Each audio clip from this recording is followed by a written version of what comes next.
Amina. Naomba niombe kwa ajili ya neno. Baba yetu na Mungu wetu, Mungu mtakatifu, ninakushukuru. Asante Mungu kwa ile muda mzuri ambao Mungu umenipa. Leo ikiwa tarehe 28 mwezi wa 12 mwaka 2025, tunamaliza mwaka. Yesu, umenipa neema na kibali hiki Mungu tusema kama sababu hii. Mungu unajua si kawaida, ni upendeleo wako Mungu umenipa. Asante Mungu kwa ajili ya kila mmoja ambaye Mungu amekaa kimya kwa ajili ya kusikia ukisema. Mungu tunakuruhusu useme na maisha yetu. Sema na mimi pia Mungu. Majira mapya. Tutaenda kuangalia maandiko kwenye Isaya 6. Isaya sura 6 mstari wa 1 mpaka 7 na Mhubiri 3:1 mpaka 8. Majira mapya. Isaya sura 6 mstari wa 1 mpaka wa 7 na Mhubiri sura 3 mstari wa 1 mpaka wa 8. Bwana asifiwe. Bwana asifiwe. Majira mapya. Majira mapya. Ndio kusudi fulani. Kwa hivyo Mungu amepumba sisi sote na kusudi fulani hata kufanyaje kuitimiza. Bwana asifiwe. Na hilo kusudi ambalo anatamani tulitimize linategemea nini? Majira. Bwana asifiwe. Linategemea nini? Majira. Linategemea nini? Majira. Na hii kama tumeelewana hivi, Bwana asifiwe. Tunaelewana. Kwa hiyo ile kusudi tulitimiza ambalo Mungu ameweka ndani yetu, Bwana asifiwe. Tunategemea sana haya majira haya na nyakati mbalimbali tunafanyaje tunapitia. Bwana asifiwe. Bwana asifiwe. Kwa hiyo Mungu ana ratiba na hakuna tukio la kimungu ambalo linatokea kwa nini? Kwa bahati mbaya. Hata kuumbwa kwetu sisi haikuwa ni kwa nini? Kwa bahati mbaya. Maana yake Mungu ana ratiba yake juu ya maisha yetu. Bwana asifiwe. Wakati tunakufa, maana yake ndio ratiba ya Mungu juu ya maisha yako, na kwa sasa tufanyeje? Imeisha. Ndio pale una haki ya kuiba kwamba umepiga vita kama unaweza kuyasema ukiwa umekufa. Bwana asifiwe. Kama unaweza kuyasema ukiwa umekufa, ndio pale sasa majina yako ndio kama ulifanyaje? Limeisha. Maana yake kusudi lako sasa kama ulitimiza au kulitimiza, limefanyaje? Limeisha. Maana yake kama hujalitimiza, maana yake hukutumia majina yako nini? Vizuri. Ulipishana nayo. Haimaanishi kwamba Mungu amekupa kusudi, ameweka kitu fulani atamani ukifanye. Haimaanishi kwamba lazima ufanye. Bwana asifiwe. Unaweza ukatoka duniani usitimize kusudi lako kwa sababu ukuyajua majira nyakati ambayo Mungu alikupa na kuyatumia vizuri. Bwana asifiwe. Tunaelewana. Kwa hiyo hata sasa tunahama majira haya na nyakati hizi tunaingia majira mengine, nyakati nyingine. Lazima tujiulize, je, majira tuliokuwa nayo tunatumia vizuri? Bwana asifiwe. Kama Mungu alivyotaka. Bwana asifiwe. Nyakati ambazo Mungu alitupa tulitumia vizuri kama Mungu alivyotaka. Bwana asifiwe. Ili tunapohama kuingia kwenye majira mengine, nyakati nyingine, tunajua tulikotoka tukoje, tunakwenda kukoje. Bwana asifiwe. Kama kutumia vizuri, maana yake ni wakati mwingine tena wa kujifanyaje, wa kujifanyia tathmini mwenyewe, kurekebisha pale ambapo kufanya ili ufanye zaidi. Bwana asifiwe. Bwana asifiwe. Bwana asifiwe. Sasa haya majira inaitwa Kronos. Bwana asifiwe. Inaitwa nini? Kronos. Haya ndio naongelea ya siku, mwezi, mwaka. Yaani majira ambayo yanafanyaje? Yanahesabika. Bwana asifiwe. Kronos ni majira ambayo ni ratiba ya mwanadamu, yaani kalenda ya binadamu ambayo ipo hapa. Bwana asifiwe. Bwana asifiwe.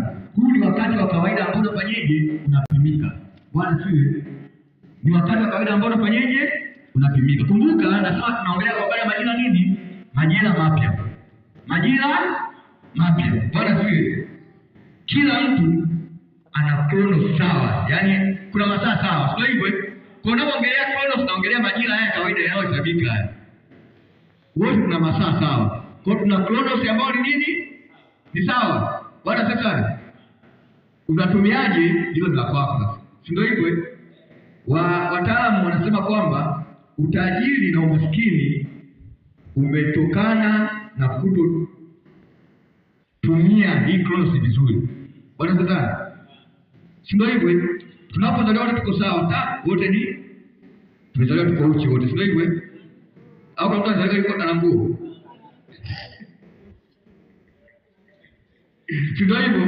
Kwa Mungu anataka duniani tukiwa sawa. Na ametupa majira ambayo ni nini? Sawa. Wote tuna masaa 24. Hakuna mtu mwenye masaa 26, 28, 30, hapana. Wote ni masaa 24. Na wote tunakaa Tanzania ambapo saa 12, saa 11 sio kukigiza kigiza. Ndio hivyo. Jioni saa moja jioni tunaanza kuwa giza. Sio kama kuna mtu yupo sehemu ambayo saa 6 usiku ni mchana ni mwanga, yani ni jua linawaka, kuna joto gani? Wote tuko sawa. Kwa hiyo hii Kronos Mungu ametupa sawa. Wote ni masaa 24. Haya ni majira ambayo yanapimika. Watumishi wa Mungu, tunapokwenda mwaka 2026, haya ni majira mengine ambayo tunahama 2025 kwenda 2026. Kufanikiwa au kutokufanikiwa kunategemea utatumiaje vizuri ile Kronos yako ambayo Mungu amekupa. Bwana sana. Bwana sana. Tulikuwa tunasherehekea Krismasi hapa. Ndio hivyo. Tulikuwa tunasherehekea nini? Krismasi. Kuzaliwa kwa Yesu kuitabiriwa na manabii. Ndio hivyo. Kuzaliwa nini? Kuitabiriwa na nani? Kwenye Isaya pale 7:13-15 hivi mnakujakosea. Ndio hivyo. Kama wanatabiri kwamba lakini atazaliwa Isaya 7:13-15 mnakujakosea. Bwana sana. Yesu alitabiriwa pale kwamba atazaliwa mtoto mwanamke na atazaliwa mtoto mwanamume ambaye atazaliwa na nani? Na bikira. Ndio hivyo. Ndio hivyo. Bwana sana. Tuko pamoja. Yesu alitabiriwa atazaliwa na atazaliwa mtoto wa nani? Na bikira. Ndio hivyo. Mwanamke ambaye ni nani? Ni bikira. Je, walitaja atazaliwa bikira atakuwa nani? Ndio hivyo. Bikira atatajwa kama atakuwa nani? Ndio hivyo. Maana yake Kronos atakayemzaa Yesu alikuwa anasema nani? Mwanamke. Lakini hao nani? Bikira. Lakini jina lake alifanyaje? Halikutajwa. Je, kule Israeli au alizaliwa Yesu kulikuwa na wanawake wangapi? Wengi. Kulikuwa na bikira wangapi? Lakini hapo kulikuwa watu ambao sio bikira. Kwa hiyo kama kigezo cha kwanza kilichozaliwa alikuwa mwanamke, lakini pili awe nani? Bikira. Ilikuwa ni jukumu la yule mtu mwenyewe kutumia majina aliyokuwa nayo. Sasa ajitunze nani? Sio hivyo. Anasema mambo tuliingia Krismasi, tunaweza kusherehekea juzi Krismasi hivyo. Kwa hiyo kumbe Mariamu alitumia wakati wake vizuri, cha kwanza ni kujitunza yeye bikira. Haimaanishi kwamba wanawake wote wengine wazae Yesu. Hapana. Kama wewe sio bikira lakini yaani hata kwa Yesu hawezi kuzaa tena.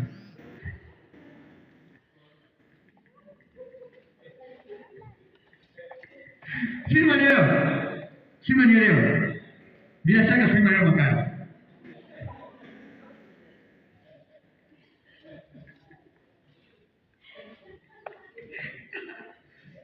Nisaidie kama kuna tafsida.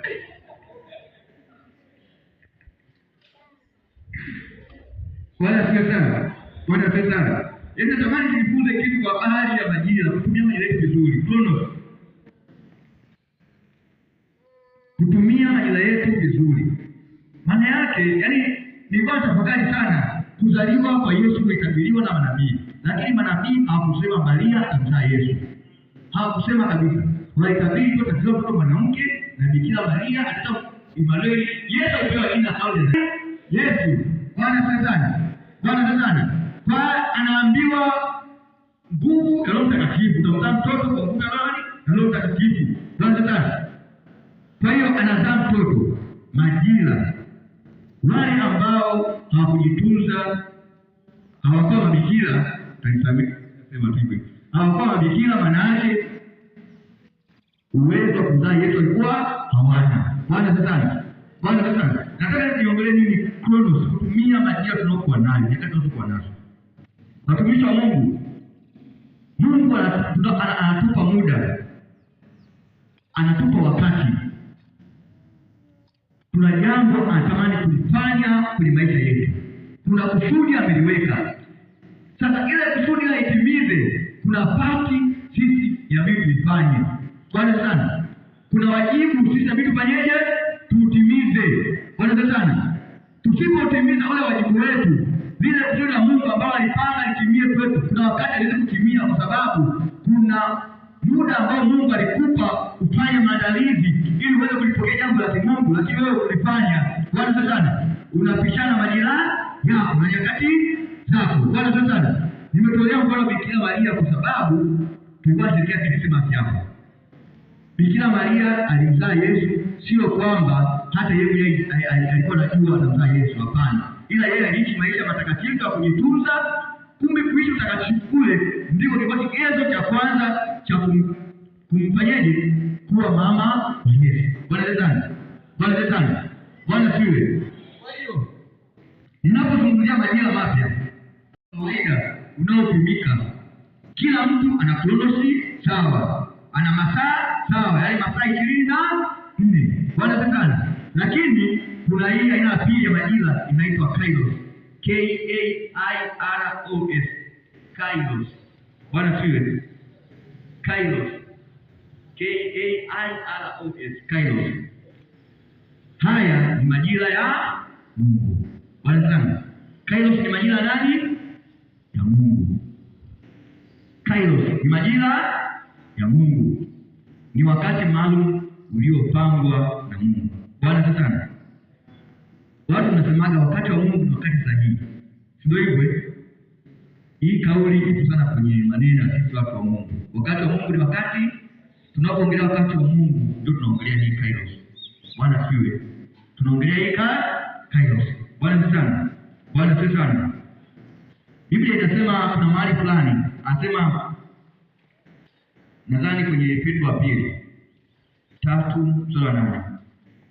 Petro wa pili 3:8 ambaye nataka kuona kusoma haraka hapo. Petro wa pili 3:8.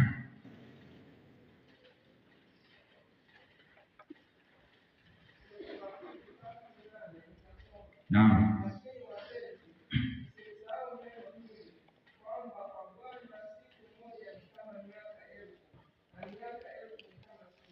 Bwana asifiwe sana. Petro anasema, lakini wapenzi, msisahau neno hili, kwa Bwana siku moja ni sawa na miaka 1000, na miaka 1000 kwa Bwana sawa na siku ngapi? Hii ni Kairos ya Bwana. Ni wakati wa Bwana. Wakati sahihi wa nani? Bwana. Bwana sana. Ni wakati sahihi wa nani?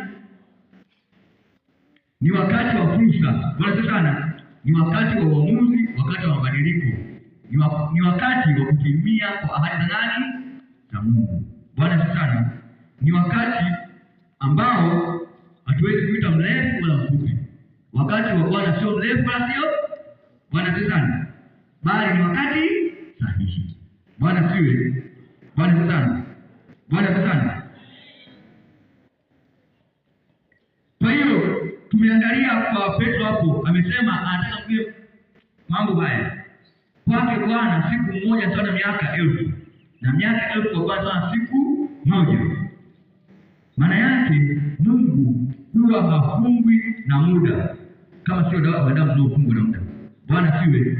Yako mambo ambayo kwenye maisha yako ilibidi yatokee ndani ya miaka mingi sana, lakini Bwana akafanya miaka mingi sana yale mambo yakatokea kwa siku moja. Hamjawahi kusikia kuna mtu amekaa miaka mingi hajazaa, alikuja kuzaa kama mapacha wanne?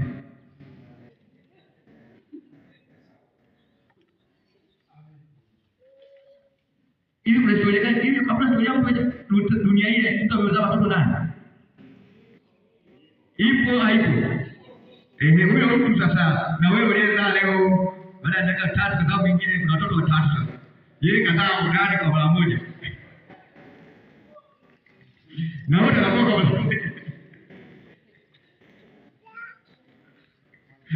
huo ni wakati wasahihi.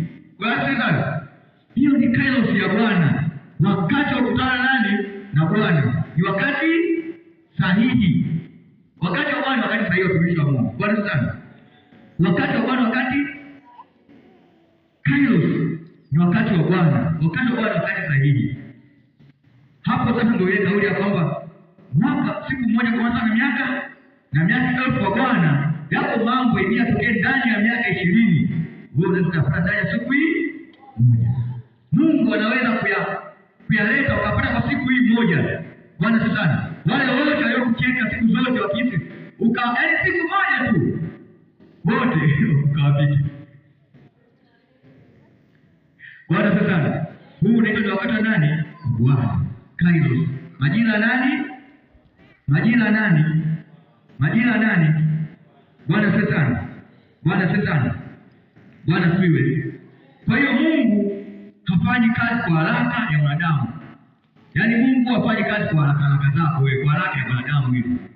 Hakimbizani na wewe, Bwana siwe. Mungu hakimbizani na wewe, yeye hafanyi kazi kwa haraka za binadamu. Ila Mungu anafanya kazi kwa majira yake. Bwana sana. Kronos na Kairos zinapokutana. Bwana sana. Yaani kuna sehemu inabidi utumie wajibu wako kwenye Kronos huko. Ujitunze kama leo ujitunza. Ili Kairos yako inaweza kutokea, ikukuta huko tayari kumpokea Bwana. Bwana sana. Hata mnanielewa hapo? Mnanielewa hapo? Yaani kuna Kronos ambayo inabidi wewe uitumie ili Bwana anapokuja kutimiza ule wakati wake wa Bwana ukija kutimia, akule tayari huko kwenye mazingira yako tayari kupokea. Bwana sana. Usiupe kazi Mungu. Bwana sana. Hebu ashungu ni lazima ungekuwa hapa bikira. Ingekuwa mchani nani watu wale. Kuna nabii katana. Kuna nabii ametabiri kule. Ashaandika kwa hiyo tembele andiko la kulikuwa na sasa binadamu pale kujitunza hayo bikira. Haimaanishi kwamba vijana kufanya sio bikira bado. Walikuwa kwa alimifu. Tunaelewana tumishi wa Mungu. Yaani sio kwamba kimilikano kama maloko walikuwa hapana. Walikuwa kwenye maisha kama unaoishi sasa hivi. Kama kuna watu walikuwa hawana vigezo hivyo, ujue hata leo ni vigezo basi kwa namna pale alikana alitoa alisacrifice kwa ajili ya kulinda utakatifu wake. Yeye alikuwa juu tunasaidika na mbele yake, lakini kwa sababu mapenzi ya Mungu ni makubwa, Mungu akatimiza ile Kronos yake ndio maana Kairos yakatokea nani? Yesu. Bwana sana. Bwana sana kwa Mungu. Tunaelewana? Bwana siwe.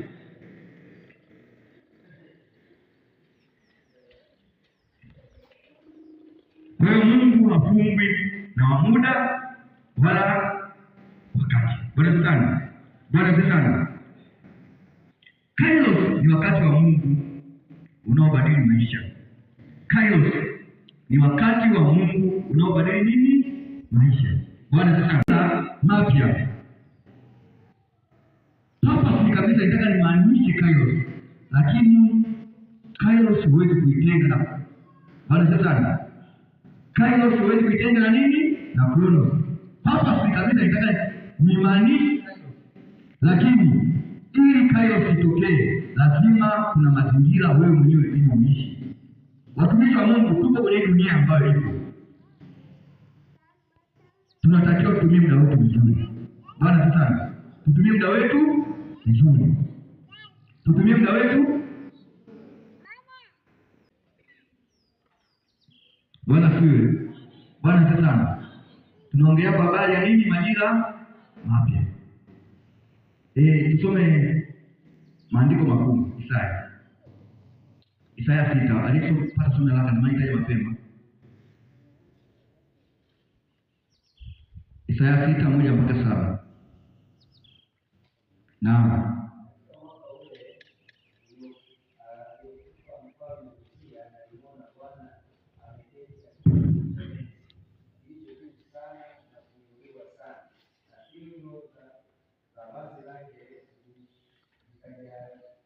Zikalijaza hekalu.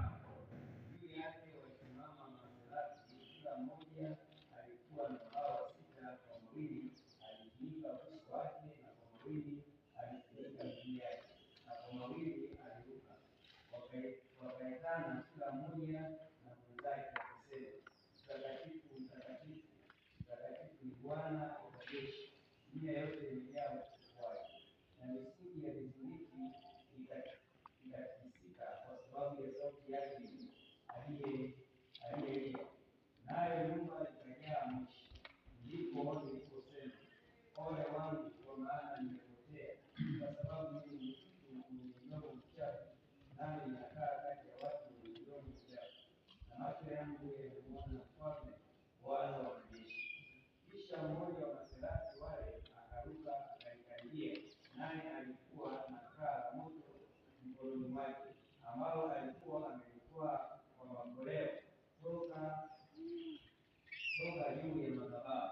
Akanigusa kinywa changu kwa kaa hilo, akaniambia, tazama, hivi nimegusa midomo yako, na uovu wako umeondolewa, na dhambi yako imefunikwa. Bwana asifiwe sana. Amina. Mzee wangu, tumesoma kwa Isaya hapo. Bwana asifiwe sana. Isaya ni nabii mkubwa sana. Bwana asifiwe sana. Isaya alikuwa nani? Nabii mkubwa, mmoja wa manabii wakubwa. Bwana asifiwe sana.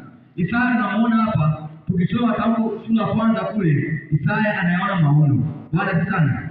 Anaona maono. Ukisoma kwenye sura ya kwanza ile, ya pili, ya tatu, yako mambo ambayo Isaya ameyaona. Maono anasema kwa habari ya taifa. Bwana asifiwe sana. Bwana asifiwe sana. Anasema hapa kwamba haya ni maono ya Isaya mwana wa Amozi aliyoyaona katika habari za Yuda na Yerusalemu, siku za Uzia na Yosamu na Ahazi na Hezekia, wafalme wa Yuda. Kwenye 18 pale anasema, haya ndio tusemezane, asema Bwana, dhambi zenu. Huyu ni Isaya. Lakini cha ajabu, Biblia inasema kwenye Isaya 6 kwamba katika ule mwaka aliyokufa mfalme wa Uzia, na alimuona Bwana ameketi katika kiti cha enzi kilicho juu sana na kuinuliwa sana, na pindo za vazi lake zikalijaza hekalu. Bwana sana. Huyu Isaya unabii mkubwa huyu, ambaye amesema habari nyingi tangu sura ya kwanza mpaka ya 5. Sura 6 pale Isaya anamuona nani? Bwana. Bwana sana. Isaya anamuona nani? Bwana. Watumishi wa Mungu wataka niongelee kwa habari ya Kairos. Bwana sana. Nataka niongelee kwa habari ya nani? Ya Kairos. Isaya alikuwa nabii, tumishi wa Mungu. Ni kama sisi hapa tumeokoka watumishi wa Mungu, tuko mahali hapa. Lakini ipo Kairos. Bwana sana. Huko wakati wa Bwana. Bwana sana. Ambao Bwana alikutokea wewe binafsi. Utamuona Bwana wewe binafsi. Bwana sana. Isaya alipomuona Bwana huyu, akajigundua kwamba yeye ni mtu mwenye midomo. Sura ya kwanza alikuwa ajui kama ana midomo michafu. Sura ya pili, ya tatu, ya 4. Kwenye maono Bwana anasema na yeye. Hapa anasema nini hivi tangizo zinapokuwa. Alikuwa ajui kwamba yeye ana midomo michafu. Bwana sana. Huyu ni nabii Isaya. Bwana sana. Bwana siwe. Kwa nini alijigundua kwamba ana midomo michafu? Alipokutana nani? Hiyo ilikuwa ndio Kairos yake Isaya. Bwana sana. Sisi kama kanisa na Kairos wetu. Watumishi wa Mungu, nikimuuliza mchungaji ana Kairos yake. Alipomuona Bwana, aliposema na yeye habari ya mchungaji, hapo mambo yalikuwa kugundua kwamba kumbe nilikuwa napenda mpira, moyo wangu ulikuwa huko. Baada hapo ageuka akayaacha yale. Bwana sana. Lakini alikuwa nazo kama kupenda mpira, kama kupenda hivi, akaziacha. Bwana sana. Akageuka. Bwana sana. Mimi nilikuwa na Kairos yangu. Bwana sana. Ni kweli nilikuwa nimeokoka, lakini niko vitu nilikuwa namshikilia. Bwana sana. Nilipoona Bwana nikajigundua mimi siko vizuri, nina moyo mchafu na midomo michafu. Bwana sana. Baada pale nikageuka. Bwana sana. Unapomuona Bwana, unapokutana na Bwana, unapokutana na Kairos yako mambo kwenye maisha yanabadilika. Bwana sana. Bwana sana. Kila mtu ana Kairos yake. Kila mtu ana wakati wake. Bwana sana. Isaya anasema Bwana hapa, alimuona Bwana akajigundua yeye ni mtu ambaye afanyeje? Ana midomo michafu. Anasema hivi, ndipo niliposema, ole wangu, kwa maana nimepotea, kwa sababu mimi ni mtu mwenye midomo michafu. Yaani ndio sasa anagundua kwamba yeye ni midomo, na macho yangu yamemuona Mfalme, Bwana wa majeshi.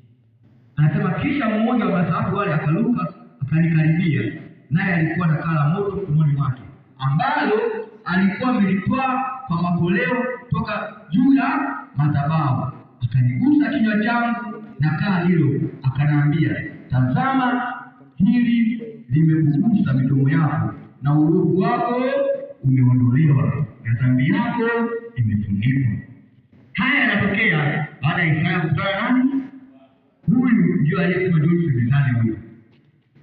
Lakini hapa yeye ndio anaguswa na kaa moto, dhambi zake zinafanyaje? Zinaondolewa, zinafunikwa.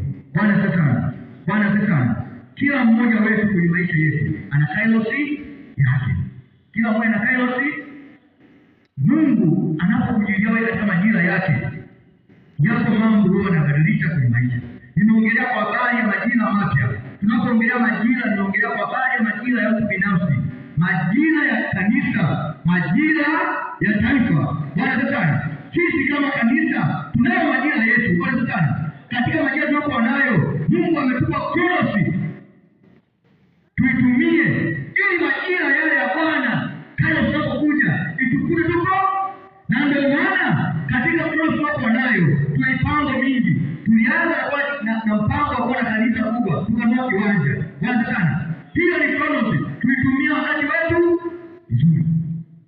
Tukaja kuweka foundation msingi, kuweka hizi bimu zitajenga. Bwana sana, yakaisha hayo, tukaja kuwezeka. Tulitumia kairosi yetu mwaka huu, tumeweka paa juu, tumeweka ukuta hivi. Bwana sana, hiyo ni kairosi. Hatukujiangalia kwa uchache wetu. Kama tusingekuwa na maono manake, tusingetumia kairosi yetu vizuri, tungebaki na kanyekezo kadogo hapa tuko milima hapa chini hapa. Bwana sana, kwa sababu naamini sisi tuko wachache tunapocho huko. Maana yake tusingetumia majira yetu, kairosi yetu tusingetumia vizuri. Bali nataja hivi kairosi na kairosi ili mnaelewa na maisha hivi. Tusingetumia kairosi yetu nini? Kairosi tutakapokuja sasa. Bwana anataka kuleta watu tunaweka watu.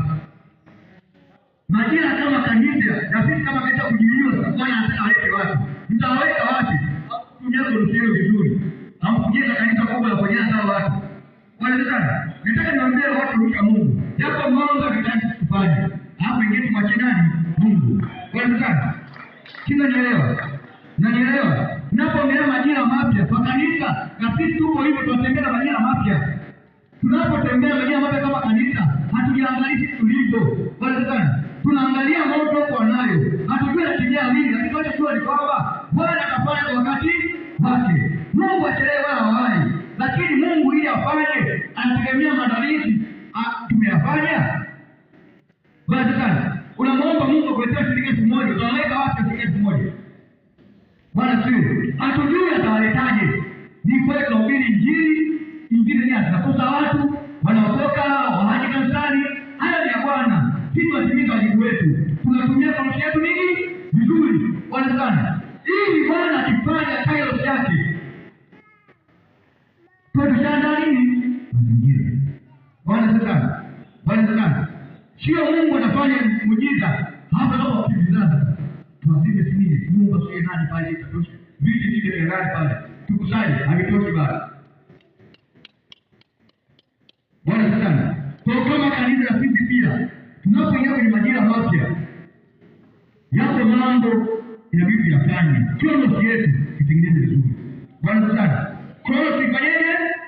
Ikae vizuri. Tunaipango mingine ijayo vizuri kama kanisa. Hiyo ni kairosi ambayo tunatamani kufanya kama kanisa. Mungu anatusaidia kufanya. Lakini hatujui katika hii tunafanya, tunapanga kuweka maisha vizuri. Tuweke talanta chini, tununue vitu vingi, tuna vyombo vya muziki. Tunapofanya haya, tunatumia majira yetu vizuri na wakati wetu vizuri. Haimaanishi sisi tunataka kufanya kwa jinsi kikundi sisi wapangaji hapa hapa. Ingekuwa ni kwa ajili yetu sisi, hivi leo tuweze kama tutatuta. Tungemwacha kidogo tuvinguloka kidogo tu. Tutakupa tu kidogo tu. Tukipiga muziki wetu hapa hamna shida. Lakini ndio tunaangalia ule wakati wa Bwana. Tunaangalia wakati wa nani? Tunaangalia hilo. Bwana sana. Bwana sana. Tunaangalia tumishi wa Mungu. Tunapoangalia Bwana kairosi, kuna wazee wangu huko hapa mwaka 80 tukupata CD sio hivyo. Kulikuwa na flash, sio hivyo? Kulikuwa na manini yale matatu ndio unazungumza.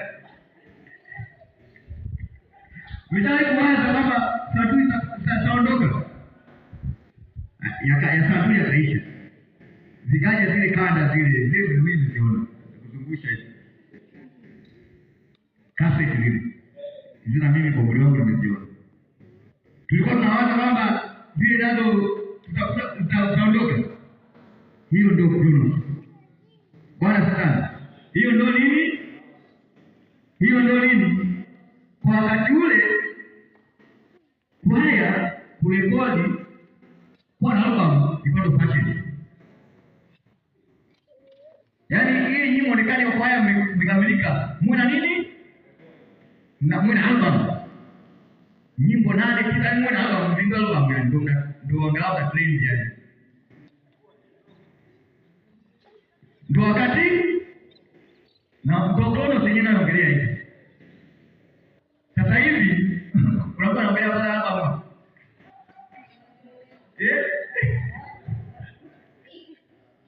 Unakuwa unaongelea bwana hapa. Bwana sasa. Haya, tukaachana haya. Tukaja CD.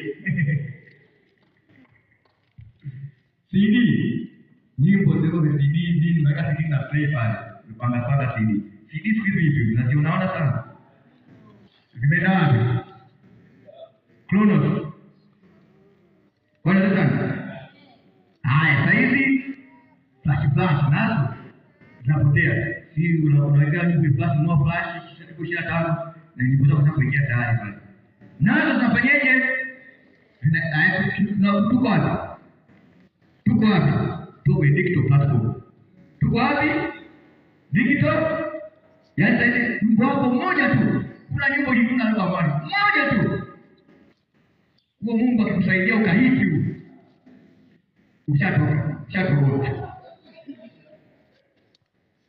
Utapigwa YouTube, utapigwa huko kwenye nini huko Facebook, hapo kuna Instagram, wanafanya challenge watu huko, TikTok, utapigwa challenge huko. Ushatoka moja tu yani hataki album yako.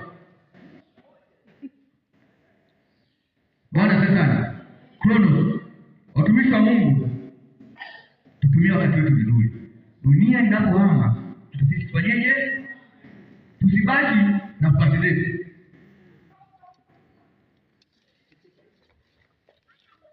Tusibaki na nini? Chronos sasa hivi imehama. Unajua nimeongelea kwa habari ya andiko hili la majira ya nyakati hiyo la nini? Kila jambo nini na wakati wake. Ndio hivyo. Na mhubiri hapa. Ndio hivyo. Nimewapa andiko la Mhubiri 3:1-8 pale. Bwana sana. Nyakati huwa zinabadilika, majira yanabadilika. Chronos inabadilika.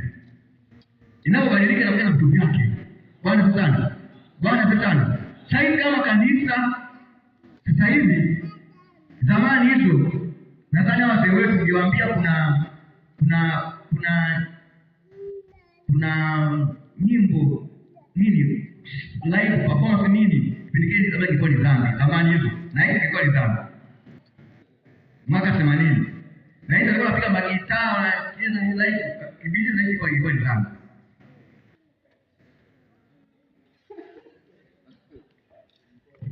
Siku hizi hizo kwa kipindi kile na hizo ndio tunatakiwa. Kwa sababu gani? Majira yanafanyaje? Watumishi wa Mungu, majira yanabadilika, tusibaki vile vile. Majira yanabadilika, tusibaki vile vile. Bwana sana. Chronos inabadilika, tusibaki vile vile. Bwana sana. Kama kanisa na sisi tuna vitu kwa nini tubadilike. Bwana sana. Watumishi wa Mungu, mimi moyo wangu ungeufunua sasa hivi uone.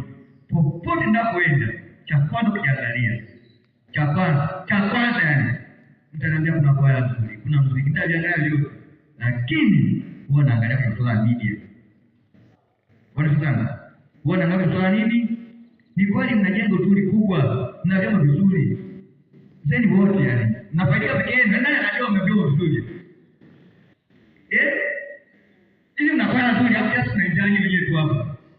Kwa sasa yaani wanaangalia media. Mungu mimi moyo wangu huko. Anayenijua anaweza kama kidogo amesha moyo wangu huko. Kanisa tuna akaunti ya Facebook. Watumishi wazee wangu nataka ni dhambi kwenu. Kitu gani? Kule ndio kama ni dhambi. Lakini ndio naambia watumishi wa Mungu. Kwa sasa hivi sio dhambi. Kwa sababu hata ukisema dhambi, hao vijana wanatumia Facebook. Hata ukisema dhambi, wanatumia cha kufanya basi kwenye Facebook ile. Kwa sababu wanatumia weka mambo yao ya kimungu. Ili wakiscroll wapenda kimungu tu. Wapenda mchungaji na yangu. Somo lilopita. Andiko, nifanyeje? Wazalani, kwa sababu wewe kuwazuia hawa. Yaani wewe kuwazuia, ndio ulimwengu uliko. Bwana Shetani. Bwana siwe. Sisi tunaelewa watumishi wa Mungu. Kanisa tunatamani sana kujenga upole. Bwana Shetani. Mimi jambo linaniuma sana, yaani linaniuma sana.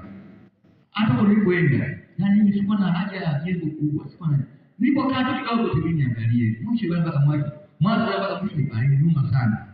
Watumishi wa Mungu kuna watu wameendelea. Kuna kwaya kama 6. Kila kwaya ina vitu vyake.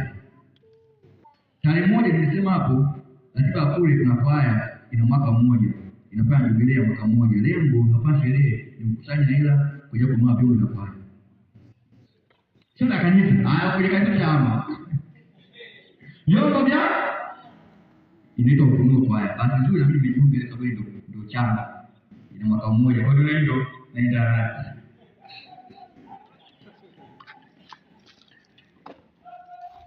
Lakini yeye ndio hata kwa kana kidogo itafuta wote vizuri kuliko. Wale sana. Kwa hiyo kumaliza nafanyika hata mimi kile kitu kazi ndio tunaongea na mimi na jubilei. Jubilei ya mwaka mmoja leo kuchangisha fedha kwa ajili ya kununua vyombo na nini? Lakini ubaya ni kwamba yani kwenye mambo ya masuala ya media yani hamna. Yaani wao vibaya hamna. Matukio ya picha kuchukuliwa baada ya kurekodiwi. Kwa hiyo hii kujifungia mle ndani kaza kubwa na vyo vizuri sawa. Yaani nyinyi tu inafanya gani? Ila inafaidia nini? Kwa siku hizi sawa, lakini kwa zamani kuwa na sherehe ya kanisa kwa sababu unakuwa kwenda watoto wako. Yaani ile kila siku hiyo ni wale kila siku tu. Ni kila siku tu. Ili iwe sherehe sio mwite. Yaani ndio wala sherehe ndio hivyo. Kwa sababu kila pilau siku ya sherehe hapo mnatoa kama kawaida watu wako wale. Kwa hiyo tupigana siku kila pilau siku iliyopita Jumanne iliyopita Jumatatu iliyopita. Haya tofauti ili tofauti maana lazima watu wengine bwana sana. Hata kwa huduma mahali hapa watumishi wa Mungu. Kuna vitu na pia sisi tulio kwa nini tumeshikilia. Sio nini? Sio sana. Bwana sana. Kronos kama kanisa tuna Kronos hili. Bwana sana. Na Mungu kwa ajili ya mambo yanayoendelea mahali hapa. Maana yake inaonyesha kwamba tunatumia vizuri majirani yetu. Sisi kwa habari ya Mungu atawaleta watu kujana eneo hili, atawatoa watu vizuri. Tunachojua ni kwamba tutumika wajibu wetu katika muda ambao Mungu amefanyaje? Ametupatia. Kuna wakati utahitaji kudai Mungu afanye kitu. Wajibu wako utafanyaje? Ushatimiza, ushafanya. Bwana sana. Ukiomba Mungu niletee washirika, wewe unajua atatoa wapi? Anapowaleta ashahakikisha utaweka wapi? Ndio hivyo. Bwana sana. Kitu ni wao kwa Mungu. Hana naongea sio kwa sababu mtoto kuelekea yetu kawaida. Bwana sana. Bwana sana. Bwana siwe, ndio tunakimbia sana. Naongelea hata kwa habari ya mili kwa kawaida. Watumishi wa Mungu. Kila mmoja wetu lazima apime jina lake vizuri. Wakati wajao kwa Mungu, basi mambo ambayo wewe ufanyeje? Uendelee kuyafanya. Watumishi wa Mungu jambo fulani sana tunataka sisi mimi. Bwana sana. Bwana sana. Bwana siwe. Yaani katika hii miezi mingapi ndipo nilikuja kugundua mimi sijapata kazi kwa bahati mbaya. Bwana sana. Nimegundua sijapata kazi kwa nini? Kwa bahati mbaya. Sio kupata kazi. Huku nilikokuja sija kwa nini? Bwana sana. mimi by profession ni surveyor imani. Lakini nipo kwenye wizara ya ujenzi. TBA ni wizara ya ujenzi, Tanzania Building Agency. Inahusika na majengo ya serikali. Basi sana. Wale sio wizara ya ardhi. Bwana sana. Ni wizara ya nini? Ujenzi. Lakini nikiwa chuoni mwaka wa 4 ni mwaka ambao tunafanya dissertation. Tunafanya research. Wakati ninafanya research, masomo darasani watu hatusomi. Kwa hiyo unaangalia research yako tu miezi kama 6 hivi. Bwana sana. Kwa wakati ule miezi 6 naangalia research yangu, tuna msukumo wa ndani nilipata ya kipindi kile wa kujifunza kuchora ramani za majengo. Bwana sana. Yaani hata kufundisha na kuhesabu sahihi hivi. Lakini watu msukumo tu wa kujifunza kuchora ramani na nini? Kwa sababu apingi darasani, kabisa tutafute watu kule, kuna maswali engineering, kuna architect manini na chinao na. Kwa hiyo nikamtafuta muda wa ziada anifundishe. Nikajifunza vizuri kabisa. Sikujua nitatumia wapi hapo. Asante sana. Nimaliza chuo nimekaa nyumbani mwaka mmoja na pambana fanyeje. Hata na mwaka mmoja huko. Kuja huko Iringa imani cross nyingine. Alika cross nyingine nilikuwa nayo huko, tunapenda chuo gani? Kuhangaika kutafuta kazi huku na huku sijapata. Bali kama kufungua biashara ya vinywaji. Nikukaa na Mungu. Sababu nilikuwa na biashara yangu kwa nini tunataka kutafuta Mungu. Asante sana. Hapo nikaanza kuchora na wanisha watu wajenzi mafundi kama timafu na wanaita wengi hakuleta habari.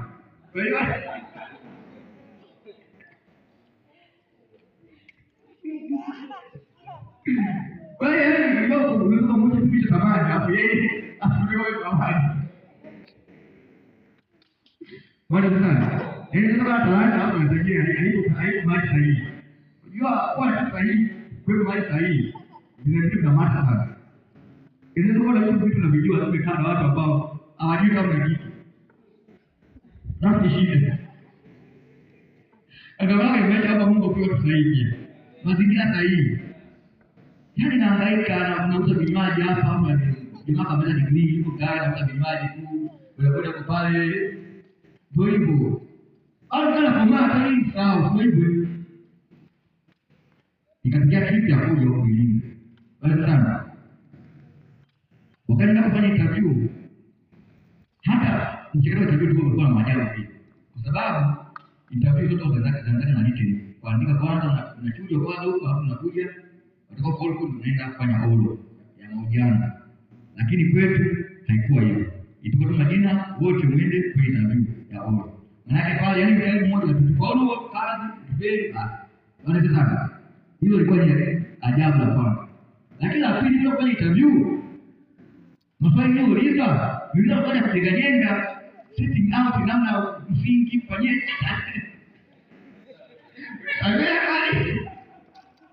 Lakini kama ndio kulikuwa mtu akitaka kufundisha kuchora, hizo ni basic na kuelekeza hivi yani. Hii hapa tunataka kufundisha kama beams na kwa gani msingi ukoje. Yaani hapo kitu kizuri. Kwa hiyo nikienda kupiga mtandao pamoja hivi fulani huko mtaani. Basi sana. Bahati nzuri hajia anatoka kazini na paka kujiuliza. Kumbe kulikuwa ni kronos ya Mungu ni mpango nani? Kwa hiyo yote kwa nipitisha huko kanifundisha huko msukumo ukaja huko nikajifunza hivyo. Nikaja nikafanya tabiri unafanya hivi. Kumbe Mungu anipeleka wapi? Kwenye kujenga. Watumishi wa Mungu ile ndio kitu bwana. Mimi sipendi kuanza kujenga. Bali sana. Mimi kwa sababu mimi bwana sisi kwa ni makosana yani mradi kwa serikali anapatikana engineer, mteja client na mkandarasi. Kwa hiyo ndio katikati pale. Bali sana. Sisi kwa sababu yani wewe ndio unabaki mkandarasi kwa sababu kazi anafanya anapatia kweli. Sababu mteja yeye ajue sio ghala. Na engineer hawezi kuhukumu mwenyewe. Sisi tunaelewana mwenyewe. Engineer ajenga hata jukumu mwenyewe. Anasema nimekosea. Nataka kutengeneza katikati pale kwa sababu ushauri. Kwa hiyo sisi timu tunafanya kazi hizo. Na mimi natuma naenda kunakaa kwenye vikao huko na discuss matilioni ya pesa ya ujenzi. Kama ningepata nataka hiyo mambo ningeliaje, lakini nilikuwa na kama mali kwa. Tunaongelea nini Kronos? Watumishi wa Mungu. Yako mambo atakupa muda utumie vizuri muda wako. Bwana sana. Bwana sana. Utumie vizuri muda. Sisi kama kanisa nilisema, na sisi kama kanisa tuna majira yetu mapya. Hatujui tunakoelekea Mungu atakapeleke wapi. Hatujui tunaenda wapi. Hatujui tunaenda kuzuri, lakini hatujui ukoje. Lakini Mungu ametupa wakati. Kama kuna msukumo fulani Mungu anajilia maana kufanya, kama anataka kufanya. Kwa sababu tunapoenda huko, yako mambo yanatokea hata kukutana. Kwa nini hatujiandaa mapema wakati vitu vinaanza? Bwana sana. Huko tunapoenda, Mungu ataleta watu wengi. Hapo mziki mzuri. Je, wapigaji tutatoa wapi? Na hivyo tunaona vitu vya mziki. Haya, mtakana badala hivi na nini? Yatakuwa mtakodi wapi? Watumishi wa mkodi vitu kutumwa. Tunaelewana? Yaani vitu vyenu nyinyi mkodi kwa wafanyie kwa tunapata huwe ni utumwa kwa wafanyia. Bwana sana. Tunaelewana? Kwa majira ndio ndio katika wakati huu. Yako mambo mengi sana kama kitu ya ndani. Bwana sana. Tunaelewana kwa Mungu. Haya madogo tunayofanya ni madogo, haya yalikuwa na simu. Ni madogo sana, lakini hatua moja wapo unapoelekea. Bwana sana. Akawaita kanisa hili na watu 150. Akawaita kanisa hili na watu 100. Maana yake au wewe ndio ukiita hivi kiposi pale. Watu 150 na kama taifa yao. Acha usidai wao bwana, tunawajije? Watu 100 sisi hata 50 sisi. Lakini haya wawili ndio watu 100. Bwana sana. Hivi naona ipo kwa wao wanafanyika wale. Mimi na control sauti ya kanisa. Kwa hiyo najua kitu yake. Kuna comment za watu, kuna comment hivi kwa juu. Chungaji wa juu. Wanatokea kwa mingine kwa comment pale. Wengine wanauliza kanisa liko wapi? Liko Arusha, liko Arusha. Mwingine anafiko yule afiki Mbeya. Bwana sana. Kila jambo kwa hiyo wewe ukiona kwa sababu vikunavyo, lakini sio tumio unajua kuna matokeo. Kuna mtu wa India mwezi mtu wa India alikupata hiyo baada ya kuona pale. Anatoka ile na kuja kudania. Anatamani aje kufanya huduma kwa kanisa letu. Anajua kwamba hii nini? Baada ya kuona pale kwa kuna tunaleta watumishi wa Mungu wote jamaa hivi watumishi wa Mungu. Hivi ndio bwana ni thamani. Yeye ndio bwana ni thamani. Ni nyuma na jambo vizuri na kufanya vitu vingi. Yaani ndio ndani. Watu wanataka kutoa moyo ndio wanavyo. Kuna watu wanataka kutoa moyo lengo ili kutumisha Mungu. Bwana sana. Wanatamani kutoa moyo na kuondoka nayo mahali hapa. Wakiona unataka kando na kutoka kama hiyo ikwaje. Bwana sana. Lakini pia mtumishi wa Mungu anatumia watu. Tulikuwa wetele. Mungu anatumia mkijifungia watu hao watumia hao. Bwana sio. Msijifungia maana yake tunaomba ulaiti wa Mungu na kutimiza kusudi lake. Kuna mazingira yote fanyaje? Shaya. Bwana sana. Tunaelewana mtumishi wa Mungu. Tunaelewana. Kwa hiyo tunapoongelea majira mapya, tunatamani tunapovuka tujue kwamba tunaacha mwaka 2026. Hiyo ni krono. Lakini katika krono ipo kaida kama majira ya Bwana. Bwana anatamani afanye kitu kwenye maisha yetu. Ili Mungu afanye kitu lazima tutengeneze mazingira. Bwana sana. Haimaanishi Mungu bila kutengeneza mazingira. Sio kama Mungu atatengeneza mazingira yetu. Hapana. Mungu anaweza yote. Lakini Mungu bora ni Mungu wa majira ya nyakati. Wakati wa kulima, wewe usipolima, wenzako wanapovuna usiwalaumu. Ndio hivyo. Wakati wa kupanda kama unapanda wewe upandi, uko bize mambo yako mwenyewe. Unapokuwa wakati wa kuvuna, usije ukamlaumu Mungu, kwa sababu Mungu alikuwa majira na nyakati. Na kila majira na nyakati inakuwa na baraka zake. Unaelewa? Inakuja na mazingira yake ya kuokotea yale majira. Na ndio maana majira ya kulima, mvua inaleta, majira ya kuvuna haileti mvua, inaanza jua. Basi yaani mazingira kwa kuokotea majira wakati huo. Kwa hivyo sisi tunaelewana bwana. Tunaelewana kwa unaelewa hivi? Tamani sisi kila mtu kujiingia roho yake, kuelewa. Ninao ndio mambo kama ndio kutumia wakati wa majira. Bwana sana. Bwana sio. Unajuaje kwamba ni majira yako? Unajua ndio majira. Yaani unajuaje kwamba unaingia kwenye majira mapya? Unaingia majira mapya. Bwana sana.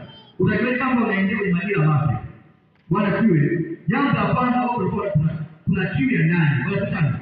Unakuwa na njaa na kiu ya kiroho kuliko kawaida. Bwana sio. Unakuwa na njaa na kiu ya kiroho kuliko nini? Kawaida. Bwana sio. Unapotaka kuona majira yako, jambo la kwanza ni wewe kama unataka majira yako. Yaani hapo majira yanaongelea hapo sasa. Tuongelee majira ya mtashina, naongelea Kairos. Naongelea nini? Kairos. Wakati wa Bwana. Unajuaje kwamba huu wakati Bwana anataka kutokea? Unakuwa na kiu nini? Na kiroho kuliko nini? Kuliko kawaida. Bwana sana. Unatamani maombi zaidi kuliko nini? Kuliko kawaida. Huo wakati ukitokea, hebu usipishe nao. Bwana sio. Wakati unapotokea matamani kama maombi kuliko kawaida. Yaani kanisa halipata maombi. Matamani maombi. Matamani kufunga, hebu usipuuzie. Funga ndio ni maombi. Hata kama unajua maombi nini. Bwana sana. Bwana sana. Unanielewa? Kuna wakati unakuwa na kitu ya kiroho. Unatamani kufunga, ni kweli katika itangazo na Mathayo 24. Maombi ya kufunga wiki nzima. Lakini hadi nazo kitabu la kiu fulani ya kiroho na kuingia kwenye maombi, wewe ndio unaomba funga. Bwana sana. Bwana anakuandaa ili kwenye majira yako, kwenye Kairos yako. Bwana sana. Kila kusoma neno sana. Kila kusoma neno sana. Unakuwa na kila kusoma neno sana. Hebu soma neno. Yaani tumia wakati vizuri. Bwana sana. Tumia wakati ule vizuri. Bwana siwe. Bwana sana. Bwana sana. Tunaelewa kwa Mungu. Kiu ya ndani. Kiu ya kusoma neno zaidi. Kiu ya maombi. Tunapata mfumo wa ndani wa kutaka mabadiliko. Yaani hapo unatamani mabadiliko. Bwana sana. Usifanyie mchezo ule wakati ambao unajisikia hadi kama unajisikia. Bwana sana. Usipuuzie. Ndio mtakatifu anasema msifanye kitu yako. Bwana sana. Bwana sana. Mathayo 5:6. Bwana sana. Unakuwa na kiu ya jana haki. Hapo unaongea kiu ya ndani. Mathayo 5:6 kwa ya kwanza. Jambo la pili unajua kama unaingia kwenye majira mapya. Milango kwa inataka kufunguka ghafla. Milango huwa inataka kufunguka nini? Ghafla. Kwa hiyo mambo ambayo ulikuwa unaombea kwa muda mrefu, ulikuwa unahangaika nayo muda mwingi, yanataka kufunguka kwa haraka. Hata bila kutumia nguvu nyingi. Bwana siwe, milango huwa inafunguka ghafla. Yaani kuna mambo unaombea ulikuwa kuombea, ulitumia nguvu nyingi, lakini majira yako yanataka kutokea. Hayo shaka hapo kuja kutokea. Mambo huwa yanafunguka ghafla. Bwana sana. Hukutarajia wale watu ambao kutarajia Mungu anatumia. Mungu anatumia hao. Bwana sana. Bila vitu ambavyo unatarajia kuvipata, unavipata bila kuleta nguvu kubwa. Bwana sana. Ujue majira yako ya Bwana kujilia ndio haya yanakuja. Bwana sana. Bwana sana. Lakini kingine hiki nakazia, changamoto huwa zinaongezeka. Changamoto huwa zinaongezeka kabla ya ushindi. Changamoto huwa zina watumishi wa Mungu ili pia mimi binafsi nilikuta. Yaani ninajua Bwana sana. Yaani kuna wakati ambao majaribu yanakuwa ni makubwa kuliko wakati mwingine ule. Ninatoka hivi na ingia. Ninatoka hivi na ingia. Ninatoka hivi na ingia. Ukiona kuna hali kama hii, ujue kuna majira yako yanakuja, majira ambayo kujilia. Kairos yako inakuja. Bwana sana. Bwana sana. Bwana sana. Changamoto zote fanyeje? Zinaongezeka.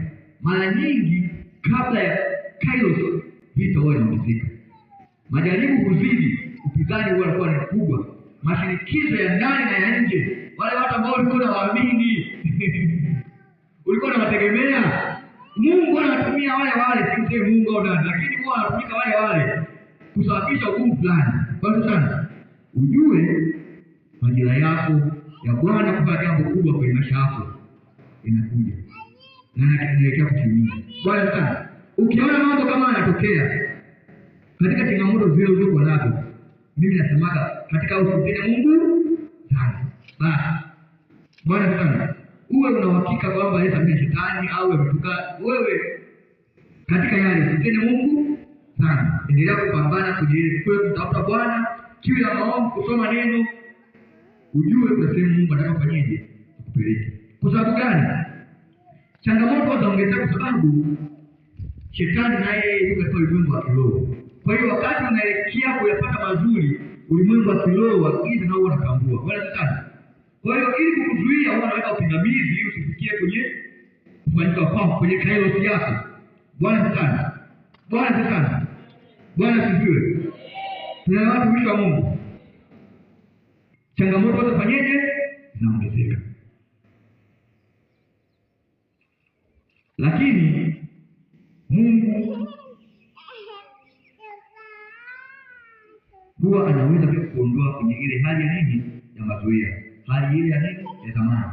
Bwana, kuna mambo wakati kabla ya majira Bwana kujia kwako ilikuwa ni kawaida. Yaani kuna mambo kwako ilikuwa ni kawaida yake. Bwana, lakini inapotokea majira Bwana kukujilia, haya mambo ambayo yazoea unaona kama sio kawaida. Kwamba mimi sio kulala kwa utepe. Unaweza kufikia kabisa.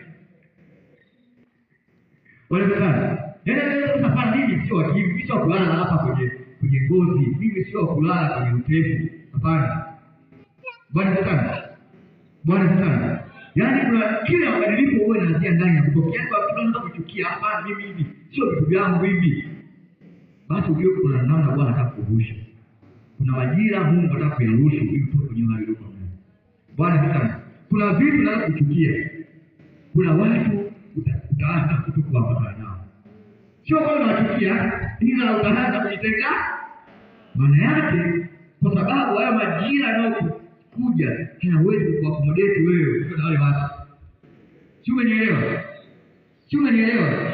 Yaani majira mapya yanayokuja hayawezi Kiswahili kufanyika. Yaani hawezi. Yaani huwezi kuendana na majira kuna wale watu. Sio unaelewa? Kiswahili kizuri na Kiingereza kizuri. Hayawezi kuakomodate kwa wale watu. Bwana sasa, kuna watu Mungu atakutenga nao. Kuna mazingira Mungu atakutenga nao. Nayo kuna vitu Mungu atakuepusha nao. Bwana sasa, ujue majira yako mwenyewe. Yaani wale jambo badilika hivi. Yaani wale ndio kubadilika. Hata wewe unabadilika kubali kwa papa unaweza kujiandaa. Kwa sababu majira mapya huwa yanakuja na kugeuka. Na tufanyeje? Kugeuka mimi kuna mambo nayaacha. Kugeuka unapokuwa unafanyaje? Unageuka, ndio hivyo. Unapogeuka unafanyaje? Maana yake majira mapya ni gharama, ndio hivyo. Yana nini? Yaani kuna vitu ulikuwa unavipenda haikuwa dhambi. Yaani hiyo vitu tunavyo sio dhambi.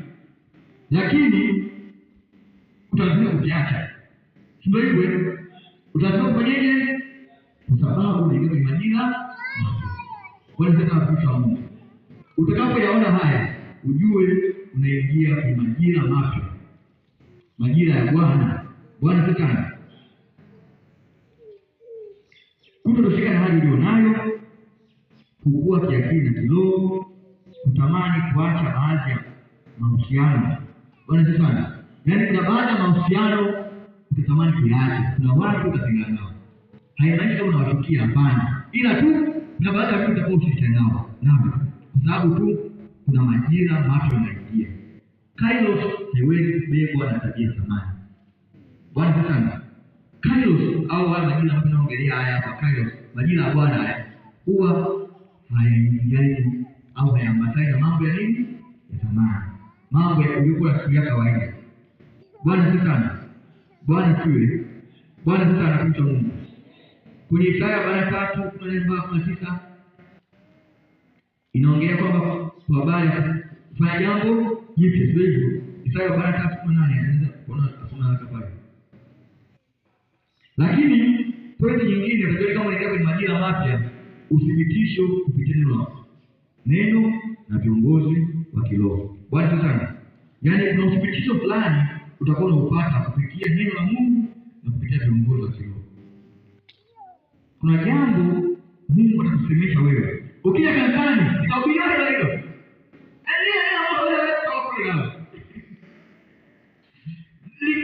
Neno likisema, yaani kuna watu wanakufa mimi, yaani nakufa mimi. Bwana sana. Utaenda kuongea msafi mtu fulani pale, asiye yote. Utaenda kwa mchungaji kujitaka kama ongea, ujamgusa na lako, hata mazungumzo yako alikuja hilo. Ujue majira yako yako karibu kutimia. Kairos yako iko karibu kufanyaje? Kutimia. Bwana sana. Bwana sana. Kwa hiyo Mungu wakati anaeleza Kairos wako huwa anatajia kusikia neno. Ndio hivyo. Yaani halichiko hapo tu yani. Baada ya watu watumie kufundishia. Bwana sana. Hiyo tunaona kwenye nini? Kwenye Wakorintho wa pili 13:1. Hii sio kwa sababu. Wakorintho wa pili 13:1.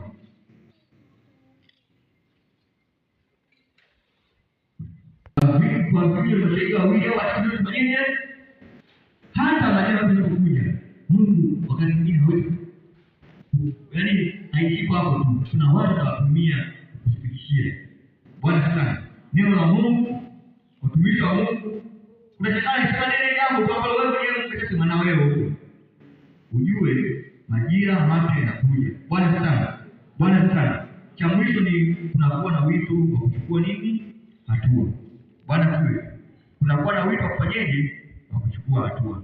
Watumishi wa Mungu, tunaongelea habari ya majira mapya na hasa na maanisha Kairos. Kairos haiji au haiji kwa kuangalia tu. Inahitaji utii, inahitaji hatua, inahitaji maamuzi, inahitaji imani. Bwana sana. Kairos naiongelea mimi hapa. Haiji kwa kuangalia tu. Inahitaji wewe mwenyewe kwanza uwe mtii, inakuhitaji uchukue hatua, ufanye maamuzi, na kuhitaji uwe na nini? Na imani. Bwana sana. Nikana niuliza kwa kipindi kile kama nisinge andaa mazingira kwa kujifunza kujiwatoa. Yaani nisinge ile wito ndani, mfumo ndani wewe unasikia wewe, ile utii. Kingetokea nini? Maana ningepata ile nodi ya mzao je, ndio ningeenda kuitafuta nipende. Sio kweli? Je, Mungu anafanya pendo? Kuna wakati alisema na wewe, aliweka msukumo ndani, mkiwe msukumo. Kumbe kujua mbele ya kufanya maji inatokea. Watumishi wa Mungu kama Mungu anatukuta sana.